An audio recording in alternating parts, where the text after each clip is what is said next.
Welcome back, folks, and thanks for sticking with us on this Sunday morning. I hope you all are having a fantastic weekend. Well, joining us now, I hope I can get this name correctly. I've stumbled on it twice already this morning. We have the Cameron County Children's Advocacy Center, Maggie's house and Monica's house, and we are joined by Gabriel Garcia.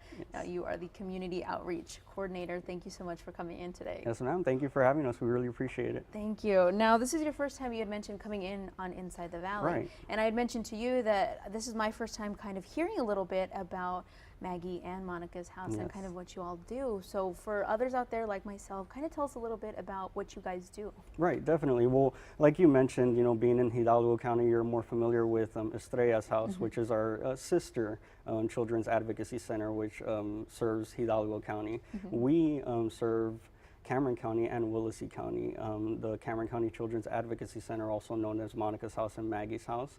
We're a nonprofit organization that works closely with law enforcement and CPS when an investigation of child abuse is opened up. The child is brought to our facility to conduct what's called a forensic interview.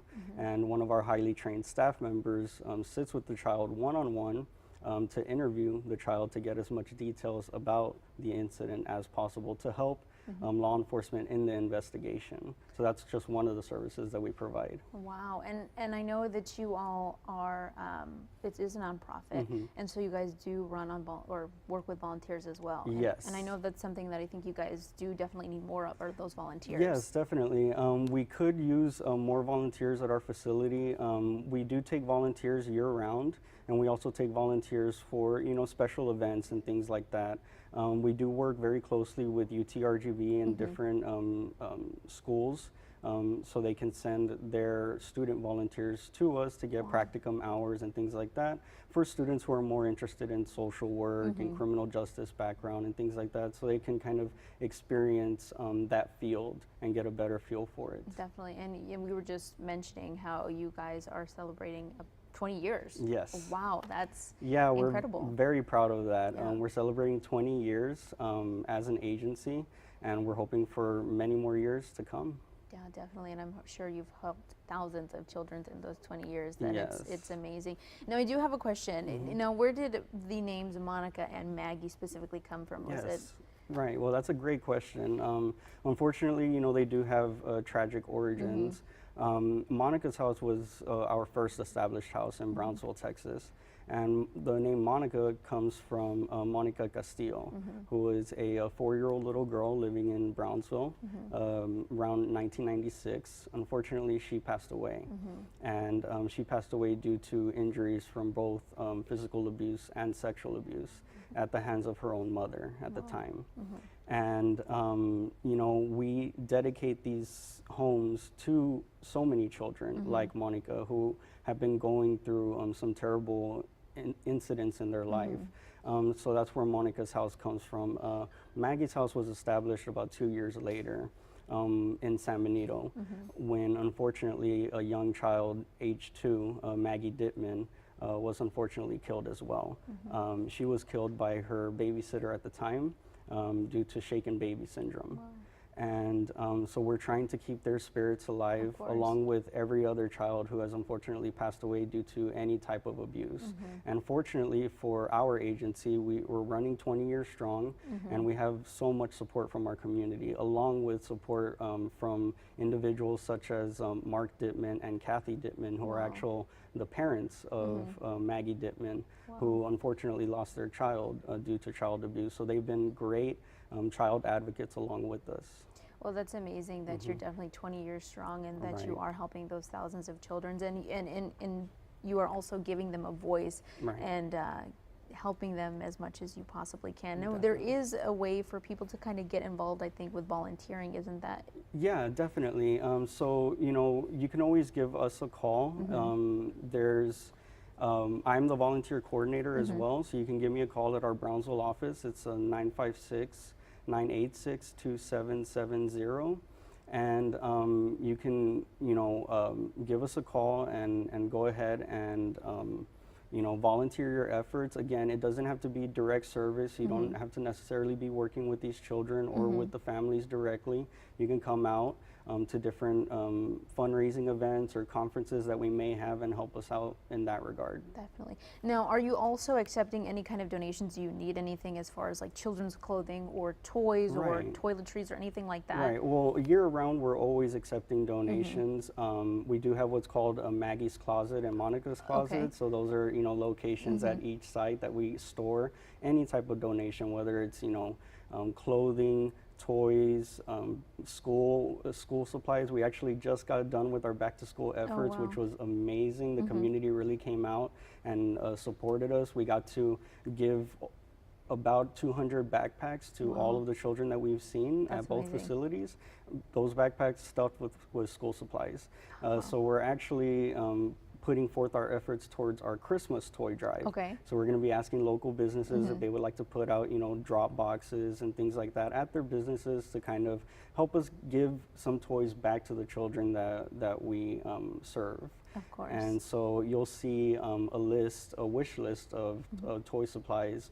And we just pretty much ask for anything.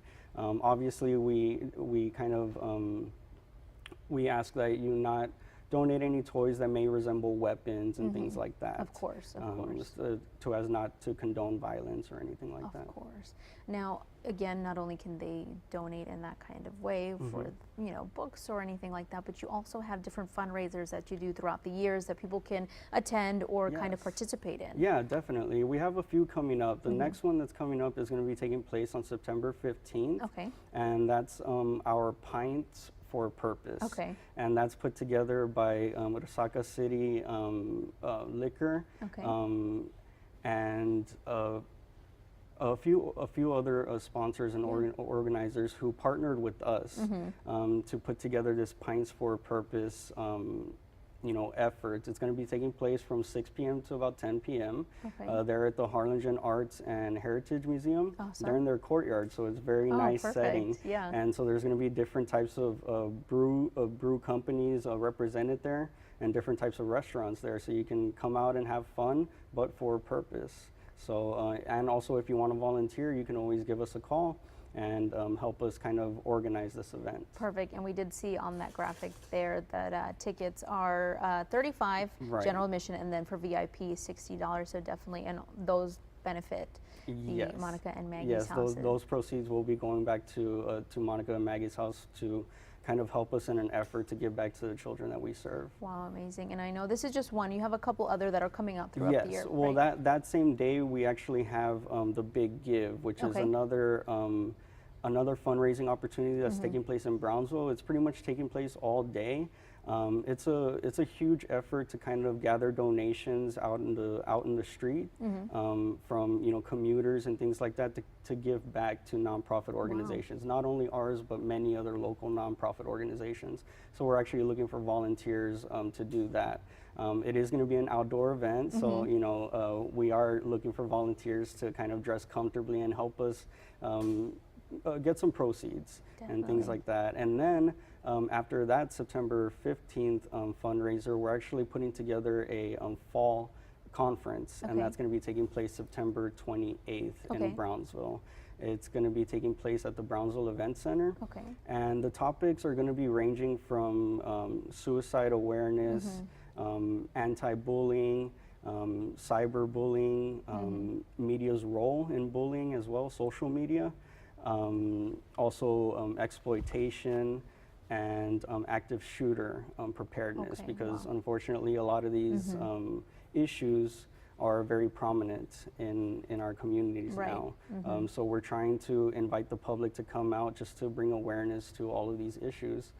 So it is open to the public. If you'd like to go and register, you can go to our website at www.cameroncountycac.com, and we have an Eventbrite registration link there as well. Or you can call us for more details. Definitely, that sounds great. So not only do you have a where you can get educated, but you can also, you're accepting volunteers for various different events that you guys are hosting, where you can even attend the event yourself and kind of participate, have a good time, but also know that you're benefiting a lot of local nonprofits in your area. Definitely. So definitely, folks, if you want to go ahead, the next event, the Pints for Purpose, is on September 15th. So that will be benefiting Monica and Maggie's house. I want to thank you so much, Gabriel, for coming in today. I really appreciate it. Thank you. Thank you so much.